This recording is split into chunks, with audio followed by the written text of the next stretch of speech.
छत्तीसगढ़ में आज पहले चरण के चुनाव के लिए प्रचार थमा। पहले चरण में 12 नवंबर को 8 जिले की 18 सीटों पर विधानसभा के लिए डाले जाएंगे वोट।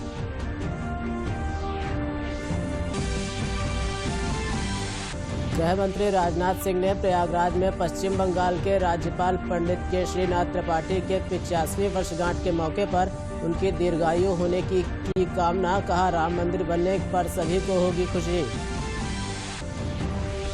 उप मुख्यमंत्री दिनेश शर्मा ने प्रयागराज में शिक्षा विभाग के उच्च अधिकारियों के साथ आगामी यूपी बोर्ड की परीक्षाओं को लेकर की बैठक। कहा, बोर्ड परीक्षाओं में अनियमितता नहीं होगी बर्दाश्त।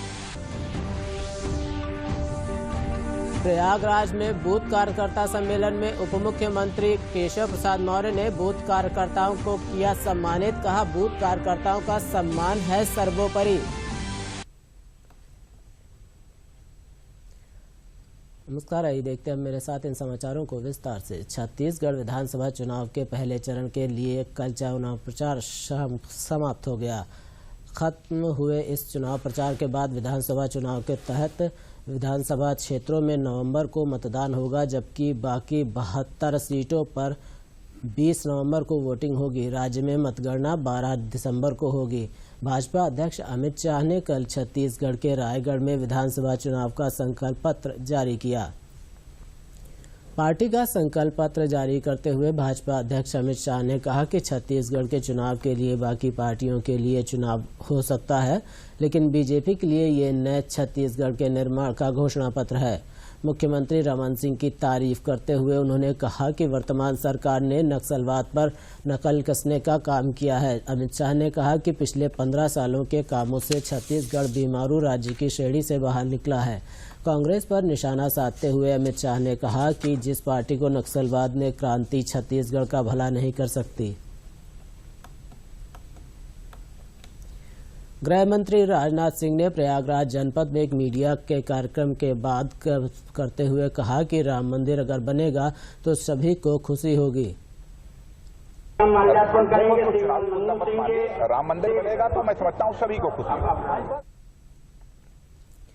पश्चिम बंगाल के राज्यपाल पंडित केशरीनाथ त्रिपाठी के 85वीं वर्षगांठ के मौके पर प्रयागराज के राज्यश्री मंडप हॉल में एक समारोह का आयोजन किया गया। इस अवसर पर गृहमंत्री राजनाथ सिंह ने पंडित केशरीनाथ त्रिपाठी के दीर्घायु होने की कामना की और कहा कि पंडित केशरीनाथ त्रिपाठी के साथ काम करने का मुझे कई बार अवसर प्राप्त हुआ। ये मेरे लिए सौभाग्य की बात है। इस मौके पर बिहार के राज्यपाल लालजी टंडन ने कहा कि केशरीनाथ त्रिपाठी ने बड़े संयम और सूझबूझ के साथ कार्य किया।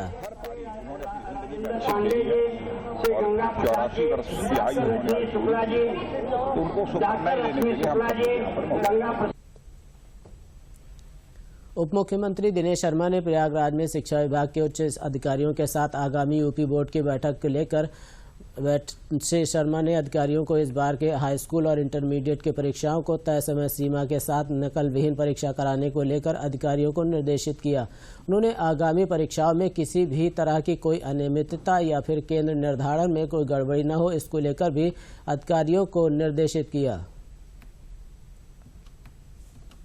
शैक्षिक वातावरण की समीक्षा करने का अवसर मिला। परीक्षाएं पहली बार प्रदेश में 16 कार्य दिवसों में संपादित हो रही है। आपने माध्यमिक शिक्षा के इतिहास में तमाम आमूलचूल परिवर्तन देखे होंगे। पहली बार हमने 1 जुलाई की जगह 1 अप्रैल से पाठ्यक्रम को अपने सत्र को प्रारंभ किया है। एनसीईआरटी के पैटर्न पर परीक्षाओं को शुरू किया है और अब पहले से ही हम लोग कुंभ मेले को देखते हुए कि कुंभ मेले के जो मुख्य स्नान हैं उनमें परीक्षाएं न हो और विद्यार्थी बिल्कुल निष्कंटक भाव से पूरे प्रदेश में 16 कार्य दिवसों में 15 कार्य दिवस होंगे हाई स्कूल में और 16 कार्य दिवस होंगे इंटरमीडिएट। होली के पहले हो जाए, रिजल्ट समय से आ जाए। आगामी कुंभ को देखते हुए प्रमुख स्नान पर्व पर यूपी बोर्ड के परीक्षाओं की तारीख को भी अलग किया गया है, जिससे किसी भी तरह की दिक्कत परीक्षार्थियों को न हो और न श्रद्धालुओं को हो। इस बार जहां हाई स्कूल की परीक्षाएं 15 दिसंबर 15 दिन में होंगी, तो वहीं इंटरमीडिएट की परीक्षाएं 15 दिन में होली से पहले पूरी हो जाएंगी। इस बार बालिकाओं के स्कूल की परीक्षाएं तो उनके ही स्कूल में होंगी, पर उस स्कूल के अध्यापकों की ड्यूटी दूसरे स्कूलों में होगी। केवल बालिकाओं का स्व केंद्र होगा और जिन विद्यालय में बालिकाओं का केवल पढ़ाई होती है, अगर को एजुकेशन है तो स्व केंद्र नहीं होगा। अगर केवल बालिकाओं का वो है तो बालिका तो अपने विद्यालय में दे सकेंगी, लेकिन वहां के सम्मानित अध्यापक दूसरे परीक्षा केंद्र पर इन्विजिलेशन करेंगे। सभी जगहों पर हमारे शिक्षक पढ़ाई का जो हमारा शैक्षिक पांचांग है उसके अनुसार अपना पाठ्यक्रम पूरा कर सके, इसके लिए हमारे प्रदेश के जो डायरेक्टर, डिप्टी डायरेक्टर, सचिव, उप सचिव, ज्वाइंट सेक्रेटरी हैं, उनको अलग अलग जिलों में भेजा गया है। प्रयागराज में शनिवार को उप मुख्यमंत्री केशव प्रसाद मौर्य ने भारद्वाज आश्रम पहुंचकर पूजा अर्चना के बाद बूथ कार्यकर्ताओं को सम्मानित किया।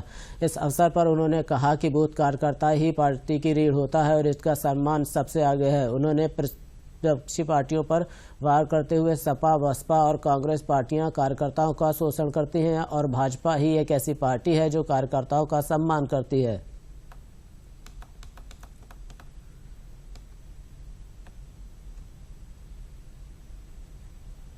हमारे पास उत्तर प्रदेश में 1,40,000 बूथों का गठन हो गया है और 1,40,000 बूथों की सूची हमारे पास है। जैसे हम 2 बूथ यहां पे सम्मानित कर रहे हैं, ऐसे कोई बूथ ऐसा नहीं होगा आने वाले समय में 5 दिन में जिस बूथ की कमेटी को कोई ना कोई नेता, कोई ना कोई पदाधिकारी, कोई विधायक, कोई ना कोई आपको सम्मानित करने के लिए आएगा। और आज से लेकर के 15 तारीख तक आपको किसी को माला नहीं पहनाना है, क्योंकि माला पहनाने का अवसर आपने कमल का फूल खिला करके दिया है। इसलिए अब माला पहनने का अवसर आपको यह पार्टी ने दिया है। प्रधानमंत्री के वाराणसी दौरे को लेकर जनपद में तैयारियां चल रही हैं। इस बार प्रधानमंत्री वाराणसी को कई बड़ी सौगातें देंगे। वो शहर से कनेक्टिविटी को मजबूती देंगे ताकि पूर्वांचल के अलावा पश्चिम बंगाल, बिहार और छत्तीसगढ़ जाने की राह आसान हो सके। प्रधानमंत्री 17 किलोमीटर वाराणसी बाबतपुर 4 लेन और 16 किलोमीटर लंबे रिंग रोड का लोकार्पण करेंगे। भारतीय अंतर्देशीय जलमार्ग प्राधिकरण द्वारा हल्दिया के प्रयागराज तक जलमार्ग विकसित किया जा सकता है। परियोजना के तहत पहले बंदरगाह की शुरुआत प्रधानमंत्री करेंगे। कोलकाता से चलाकर कंटेनर कार्गो बनारस पहुंच चुका है और इस बंदरगाह और जर्मनी से बनाई गई मशीन की तकनीक पर इंडियन वाटरवेज के अध्यक्ष प्रवीण कुमार पांडे ने बताया कि यह आधुनिक सुविधाओं वाला है। ये 1390 किलोमीटर का वाटरवे राष्ट्रीय जलमार्ग 1 है ये, यानी कि नेशनल वाटरवे 1 हल्दिया से वाराणसी तक, और इसमें 3 मल्टी मॉडल टर्मिनल बनने हैं। वाराणसी में, उत्तर प्रदेश, साहिबगंज झारखंड एंड हल्दिया वेस्ट बंगाल में। ये वाराणसी में जो मल्टी मॉडल टर्मिनल है ये बनके तैयार हो चुका है। ये जो जेटी है ये 72 पाइलों पे है। हर पाइल 53 मीटर का लेंथ है, जिसमें से कि करीब 35 मीटर पानी के नीचे है, गहरा है, और ये तकरीबन 2 से 3 हज़ार टन तक का इसको भार को संभाल सकता है। बहुत ही अत्याधुनिक है। जो आप क्रेन देख रहे हैं, बिल्कुल ये जर्मन क्रेन्स हैं, बिल्कुल लेटेस्ट है और रिमोट कंट्रोल भी हैं। और ये 15 से 20 सेकंड में एक कंटेनर को जहाज से उठा के जेटी पे रख सकते हैं या जेटी से उठा के वापस जहाज पे रख सकते हैं। तो इससे साबित ये हो रहा है कि मैकेनाइज्ड हैंडलिंग इक्विपमेंट जो यहाँ अब लग गया है, उसके कारण जो एक पहले जल मार्ग में एक प्रॉब्लम होती थी कि सामान को कैसे उतारा जाए, भारी सामान को, माल को, और कैसे चढ़ाया जाए, वो एक बहुत बड़ा प्रॉब्लम। आज राष्ट्रीय शिक्षा दिवस है। महान स्वतंत्रता सेनानी और देश के पहले शिक्षा मंत्री मौलाना अबुल कलाम आज़ाद की जयंती के मौके पर देश भर में राष्ट्रीय शिक्षा दिवस मनाया जाता है। इस मौके पर देश भर में विशेष कार्यक्रमों का आयोजन भी किया जाता है। राष्ट्रपति रामनाथ कोविंद ने शिक्षा दिवस पर मौलाना अबुल कलाम के योगदान को याद करते हुए ट्वीट कर उन्हें नमन किया। आजमगढ़ जनपद के सभी 22 विकास खंडों में प्रत्येक शनिवार को मेगा कैंप लगाकर 200 कनेक्शन गैंग के द्वारा गांवों में शिविर लगाकर पात्र लोगों के घरों में कनेक्शन दिए जा रहे हैं। इन मेगा कैंपों में संबंधित अधिकारी मौके पर ही लाभार्थियों को कनेक्शन के कागजात उपलब्ध करा देंगे, जिससे उन्हें अन्य परेशानियों से मुक्ति मिले। जिले के विद्युत वितरण खंड प्रथम के अधिशासी अभियंता चंद्रेश उपाध्याय ने बताया कि जिले में 3,895 गाँव हैं। अब तक सौभाग्य योजना में 1,32,328 कनेक्शन बांटे जा चुके हैं। यह बहुत बड़ी योजना है जिसमें लोगों को निःशुल्क विद्युत कनेक्शन दिए जाएंगे। वहीं मनकाडीह गांव की महिला सोनी ने बताया कि हमारे गांव में लाइट नहीं थी, विभाग के लोग यहाँ गांव में कनेक्शन लगाकर रहे हैं। अब बच्चों को पढ़ने में आसानी होगी। लगावत बल्ब मीटर लगावत हम लोग, अब बच्चन को लोगों के पंखा पढ़ने के लिए अब तनी सुविधा हो गया है। जनपद में टोटल 3,895 गांव हैं, जिन गांवों में हम लोग प्रत्येक शनिवार में मेगा कैंप लगा रहे हैं। 200 गांवों को चिन्हित करके वहां 200 कनेक्शन गैंग लगा करके हम लोग प्रत्येक शनिवार को कैंप में कनेक्शन बांट रहे हैं। अब तक सौभाग्य योजना में टोटल हम लोग पिछले शनिवार तक 1,32,328 कनेक्शन आजमगढ़ जनपद में बांट चुके हैं। तो ये बहुत बड़ी योजना है। इस योजना से हमारे जितने भी ऐसे परिवार के लोग जो बिजली से कनेक्शन से वंचित रहते थे, उनको हम लोग कनेक्शन बांट करके उनको संतृप्त कर दे रहे हैं। प्रदेश सरकार इस बार कुंभ में स्वच्छ जल मुहैया कराने के लिए कई स्तर पर निगरानी करने जा रही है। गंगा व सहायक नदियों की जल गुणवत्ता की जांच के साथ ही विभिन्न स्थानों पर पानी के नियम नमूने लिए जाएंगे। जहां भी गड़बड़ी मिलेगी वहां तत्काल उपाय किए जाएंगे। सप्ताह में 1,300 से अधिक जल के नमूने लेने की योजना है। 15 मार्च तक कुल 26,000 से अधिक नमूने लिए जाएंगे। गंगा जल की पानी के निगरानी के लिए junior research fellow, lab assistant और फील्ड असिस्टेंट रखे जाएंगे। श्रद्धालुओं को स्नान के लिए साफ पानी मिलेगा। इसकी जिम्मेदारी उत्तर प्रदेश प्रदूषण नियंत्रण बोर्ड को सौंपी गई है। इसी के तहत बोर्ड ने विस्तृत प्लान तैयार किया है। न कि सिर्फ कुंभ के दौरान जगह जगह नमूने एकत्र करेगा, वहां जल की गुणवत्ता भी सुनिश्चित कराएगा। गंगा व सहायक नदियों में प्रति सप्ताह करीब 200 नमूने लिए जाएंगे। प्रयागराज में गंगा और यमुना में मिलने वाले नालों की निगरानी के लिए प्रति सप्ताह 227 नमूने लिए जाएंगे। रामगंगा में मिलने वाले नालों की निगरानी के लिए भी प्रति ट्रीटमेंट प्लान व कंबाइंड एफ्लुएंट ट्रीटमेंट प्लान के लिए प्रति सप्ताह 26 नमूने लिए जाएंगे। वहीं गंगा क्षेत्र के स्थित 733 उद्योगों की निगरानी के लिए प्रति सप्ताह सभी जगह से नमूने लिए जाएंगे। प्रदेश सरकार उद्योगों व एसएसपी थर्ड पार्टी जांच करवाएगी। यह निगरानी national mission for green Ganga के सहयोग से कराया जाएगा। थर्ड पार्टी निगरानी इसलिए कराई जा रही है ताकि प्रदूषण नियंत्रण बोर्ड पर पक्षपात के आरोप न लग सके। उत्तर प्रदेश प्रदूषण नियंत्रण बोर्ड एक कंट्रोल रूम भी स्थापित करेगा। ये कंट्रोल रूम 24 घंटे 7 दिन काम करेगा। कंट्रोल रूम 15 नवंबर से 15 मार्च तक चलेगा। बोर्ड की वेबसाइट में कुंभ मेले से संबंधित सूचनाएं प्रदर्शित करने के लिए एक वेब पेज अलग से बनाया जाएगा।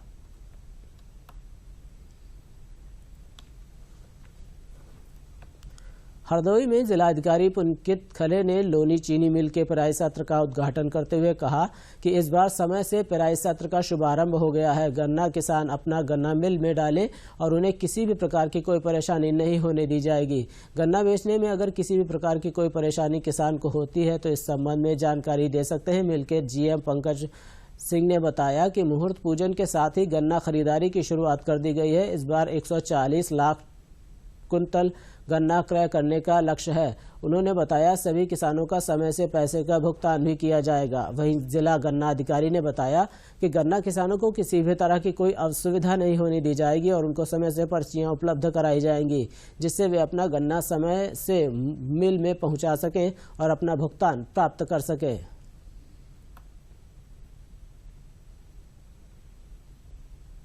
इस साल जो है हमारा टारगेट 140 लाख कुंटल क्रश करने का है और 11.40 रिकवरी का। हरियाणा और Loni DSM Shriram limited DSL sugar की 2 यूनिटों का उद्घाटन हुआ है। एक तीसरी यूनिट जो रूपापुर है वो 15 तारीख को अजमापुर का आज हुआ है। उत्पादन की जहाँ तक बात है, इस साल जो हमारा क्षेत्रफल है वो करीब 75,000 हेक्टेयर एरिया है। पिछली बार था करीब 48,000। तो हमारी जो वृद्धि है करीब 50 से 55% की वृद्धि है क्षेत्रफल में। रिकवरी जहां तक की बात है, पिछली बार था पूरे हरदोई का जो तीनों चुनाव में लगा औसत था 1093 का। इस बार का प्रिडिक्शन तो अभी करना मुश्किल काम है, लेकिन फिर भी उसी के इर्द गिर्द रहने की संभावना है। जनपद हरदोई में हरियाणा और लोनी मिलों का पेराई सत्र का प्रारंभ हुआ है। दोनों जगह पे औपचारिक शुभारंभ आज हो गया है। ज़्यादा से ज़्यादा किसान, गन्ना किसान जो इनसे जुड़े हुए हैं, आगे आने वाले दिनों में अपना गन्ना यहाँ पे ला सकते हैं। उम्मीद यही है कि इस बार सही समय से उनको मूल्य भी मिलेगा और किसी भी तरह की परेशानी हमारे गन्ना कृषकों को नहीं होगी। पिछले साल के भी जो हमारे रिकॉर्ड रहे हैं, हम उनको भी इस बार पार कर पाएंगे। भारत के स्थायी प्रतिनिधि सैयद अकबरुद्दीन संयुक्त राष्ट्र ने उन्होंने कहा कि सुरक्षा परिषद के प्रदर्शन विश्वसनीयता, वैधता और प्रासंगिकता पर कई गुना संकट का सामना करना पड़ रहा है, लेकिन परिषद की इस निराशाजनक स्थिति के लिए बहुपक्षवाद को दोष दिया जा रहा है।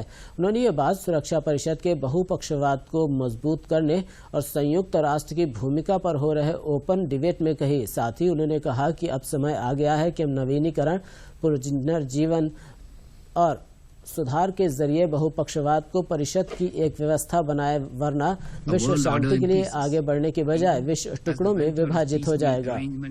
Extend their sprawl to deliver partial measures of international cooperation and the Council quotes obsolescence. Bharat और वेस्टइंडीज के बीच खेली जा रही T20 सीरीज का आज तीसरा मैच चेन्नई में खेला जाएगा। भारतीय टीम 3 मैचों की सीरीज के पहले 2 मैच जीतकर पहले ही सीरीज अपने नाम कस चुकी है। ऐसे में आखिरी मैच में भारतीय टीम अपने बेंचमैन को आजमाना चाहेगी, तो वहीं वेस्टइंडीज की टीम भारतीय दौरे का आखिर अपनी जीत के साथ करने की कोशिश करेगी। टेस्ट सीरीज और वनडे सीरीज पर कब्जा जमाने के बाद भारत ने वेस्टइंडीज के खिलाफ 3 मैचों की T20 सीरीज भी 2-0 से अपने नाम कर ली है। अब रविवार को चेन्नई में खेले जाने वाला सीरीज का तीसरा और आखिरी मैच भारत के लिए क्लीन स्वीप करने का मौका होगा। इस मैच के साथ ही जहां वेस्टइंडीज का ये दौरा खत्म हो जाएगा, वहीं भारत की ऑस्ट्रेलियाई दौरे की तैयारियां भी शुरू हो जाएंगी, जहां वेस्टइंडीज जैसी आसान चुनौती नहीं होगी। इसी को देखते हुए भारतीय टीम मैनेजमेंट ने अपने 3 बड़े गेंदबाजों को कैरेबियाई टीम के खिलाफ आखिरी मैच में आराम दे दिया है।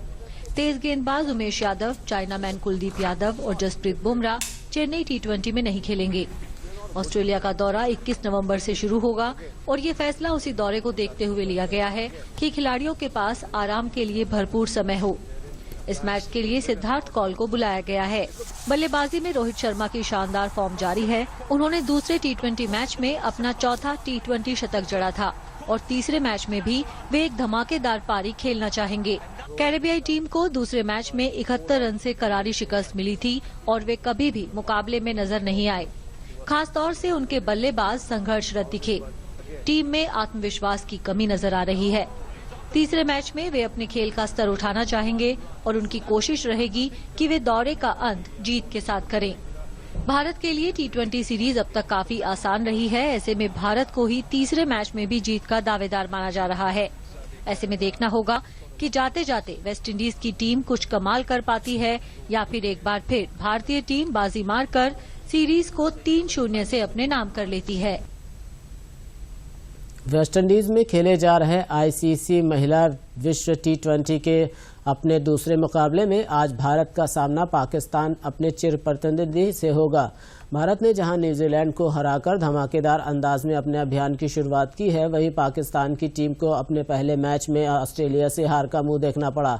ऐसे में एक और हार टूर्नामेंट में पाकिस्तान की चुनौती को फीकी कर सकता है।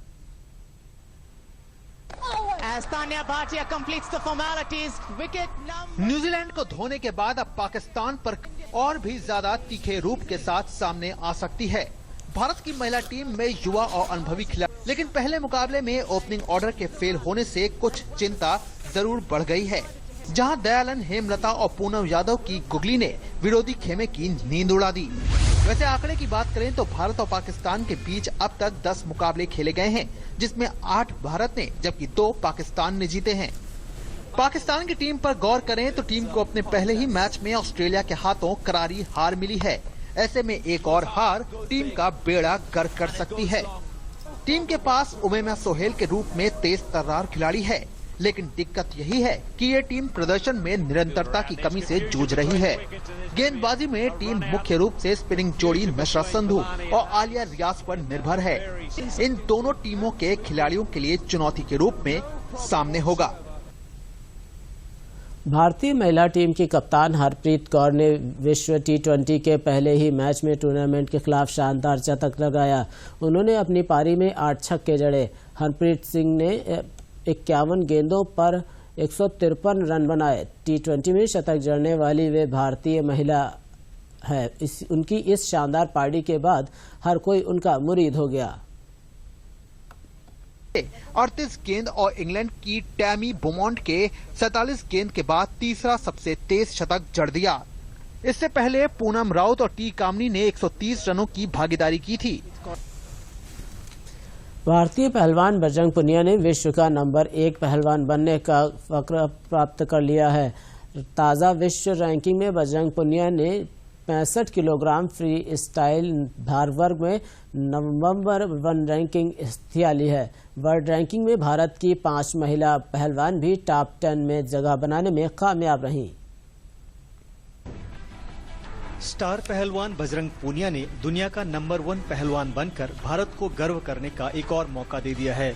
पहलवानों की ताजा विश्व रैंकिंग में बजरंग पूनिया ने 65 किलोग्राम फ्री स्टाइल कैटेगरी में नंबर 1 रैंकिंग पर अपना कब्जा जमा लिया है। हाल ही में कॉमनवेल्थ गेम्स और एशियन गेम्स में गोल्ड मेडल जीतने वाले बजरंग पूनिया ने वर्ल्ड चैंपियनशिप में भी सिल्वर मेडल अपने नाम किया था। कुश्ती की शीर्ष संस्था यूनाइटेड वर्ल्ड रेसलिंग ने अपनी ताजा रैंकिंग जारी की, जिसमें बजरंग पूनिया को शीर्ष स्थान हासिल हुआ है। इससे पहले बजरंग इस रैंकिंग में तीसरे नंबर पर थे, लेकिन अब उनके पास 96 अंक हो गए हैं और उन्होंने पहला स्थान हासिल कर लिया। क्यूबा के अलेक्जेंड्रो एनरिक 66 अंकों के साथ दूसरे नंबर पर हैं। वहीं 62 अंकों के साथ रूस के पहलवान अहमद चाकीव तीसरे नंबर पर हैं। ताजा जारी वर्ल्ड रैंकिंग में भारत की 5 महिला पहलवान टॉप 10 में जगह बनाने में कामयाब रही हैं। विश्व कुश्ती चैंपियनशिप 2018 में 57 किलोग्राम भार में ब्रॉन्ज मेडल जीतने वाली पूजा ढांडा 6ठे नंबर पर है। वहीं 50 किलोग्राम में रितु फोगाट को 10वां स्थान हासिल हुआ है। जब 59 किलोग्राम में सरिता 7वें स्थान पर है, जबकि 68 किलोग्राम में नवजोत कौर और 76 किलोग्राम में किरण को 9वां स्थान हासिल हुआ है। 65 किलोग्राम भार वर्ग में रितु एक स्थान के चलते टॉप 10 से बाहर हो गयी। वे 32 रेटिंग पॉइंट्स के साथ 11वें नंबर पर हैं। और आइए अब आपको दिखाते हैं दुनिया भर में मनाई गई दीपावली की कुछ झलकियां।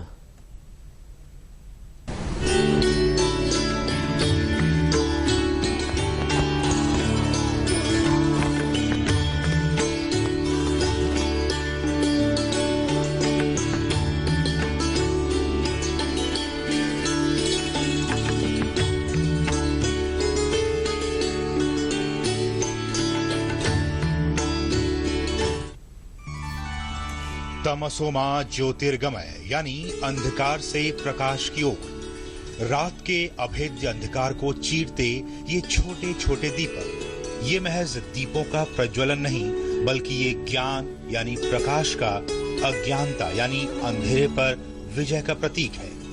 दीपों के पर्व में सराबोर पूरा देश एक संदेश के साथ कि जो भी क्रोध, ईर्ष्या, भय या नकारात्मकता मन में है, उसे पीछे छोड़ आगे बढ़ना है, उसे इन दीपों में स्वाहा कर देना है। दिवाली का पर्व 5 दिनों तक चलता है। धनतेरस से शुरू होकर भाई दूज तक इस त्योहार को मनाया जाता है। पंच महोत्सव दीपावली की शुरुआत खास हुई। दिवाली का पर्व मुख्यतः लक्ष्मी के स्वागत का पर्व है। दिवाली के मौके पर लक्ष्मी गणेश की पूजा होती है। देवी लक्ष्मी धन की प्रतीक है। धन और धान्य की देवी लक्ष्मी जी को स्वच्छता अति प्रिय है। इसलिए दिवाली में लोग घर को साफ सुथरा करते हैं।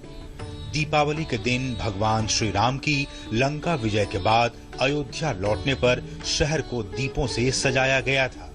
इसी परंपरा के तहत दीपावली के दिन दिए जलाए जाते हैं। दीपावली का पर्व देश ही नहीं बल्कि विदेशों में भी बहुत धूमधाम से मनाया गया। हम विदेश में किस तरह दिवाली मनाई गई ये आपको बताएं, उससे पहले हम आपको ये बताते हैं कि इस बार देश में खासकर उत्तर प्रदेश के अयोध्या की दिवाली बहुत ही खास रही। वजह ये कि इस बार यहाँ दक्षिण कोरिया की प्रथम महिला किम जोंग सुक ने सरयू नदी के किनारे आकर खुद आरती की।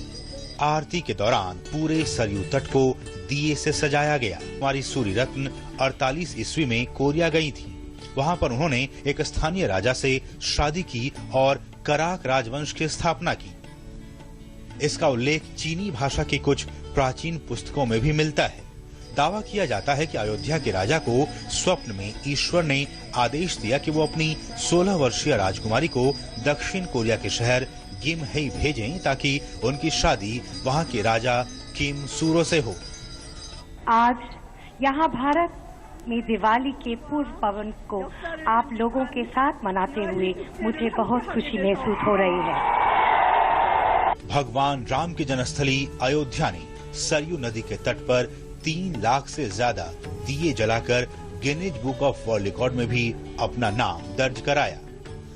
भारत का ये पर्व आज दुनिया भर में अपनी एक अलग पहचान बना चुका है। बल्कि और इसी के साथ ये समाचार यही खत्म होते हैं। मुझे दीजिए इजाजत। नमस्कार।